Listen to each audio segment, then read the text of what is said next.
റമദാൻ സ്പെഷ്യലായിട്ട് നമുക്ക് ഇന്നൊരു ചട്ടിപ്പത്തിരി റെസിപ്പി നോക്കിയാലോ. കുഴയ്ക്കാൻ വേണ്ട, പരത്തും വേണ്ട, സിമ്പിളായിട്ട് ഉണ്ടാക്കാം കേട്ടോ. അപ്പോൾ അതിന് വേണ്ടി ഞാൻ എണ്ണ വെച്ച് ചൂടായി വന്ന പാനിലേക്ക് ഇഞ്ചി വെളുത്തുള്ളി പേസ്റ്റ് ഇട്ടുണ്ട്. അതൊന്ന് മൂത്ത് വരുമ്പോൾ നമുക്ക് 2 വല്യുള്ളി ഇതുപോലെ അരിഞ്ഞത് കുറച്ച് ഉപ്പും കൂടി ഇട്ട് കൊടുക്കാം കേട്ടോ.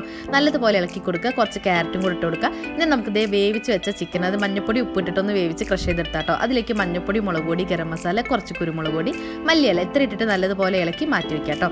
ഇനി എൻ്റെ ഒരു ജാറിലേക്ക് 2 കപ്പ് മൈദ, കുറച്ച് ഉപ്പ്, അതുപോലെ തന്നെ മുട്ട, ഞാൻ കുറച്ച് വെള്ളം കൂടി ഒഴിച്ചിട്ട് നല്ലതുപോലെ നടിച്ചെടുക്കുന്നുണ്ട് കേട്ടോ. ഇനി നമുക്കിത് ദോശ ചുട്ടെടുക്കുന്ന പോലെ എല്ലാം ഒന്ന് ചുട്ടെടുക്കുന്നുണ്ട്. ഇനി ഞാനിതൊരു ബൗളിലേക്ക് 3 മുട്ട എടുത്തിട്ടുണ്ട്. അതൊന്ന് പൊട്ടിച്ചിട്ട് അതിലേക്ക് കുറച്ച് ഉപ്പും കൂട്ടിട്ട് ഒന്ന് മിക്സ് ചെയ്ത് വെക്കുന്നുണ്ട് കേട്ടോ. ഇനി ഇതേ നമ്മളൊരു പാനിലേക്ക് കുറച്ച് എണ്ണ ഒന്ന് തൂവിയിട്ടുണ്ട്. ഈ ഒരു ദോശയല്ല, അത് മുട്ടയിലൊന്ന് മുക്കിയിട്ട് ഇതുപോലെ വെച്ച് കൊടുക്കുന്നുണ്ട്. നമ്മുടെ മിക്സും കൂടി ഇതുപോലെ വെക്കുക കേട്ടോ. അങ്ങനെ ഞാൻ 3 ലെയർ വെച്ച് കൊടുത്തിട്ടുണ്ട്. ലാസ്റ്റത്തെ ലെയർ നമ്മൾ ദോശ ഇങ്ങനെ മൂടി നിൽക്കുന്ന പോലെയാണ് ചെയ്യേണ്ടത് കേട്ടോ.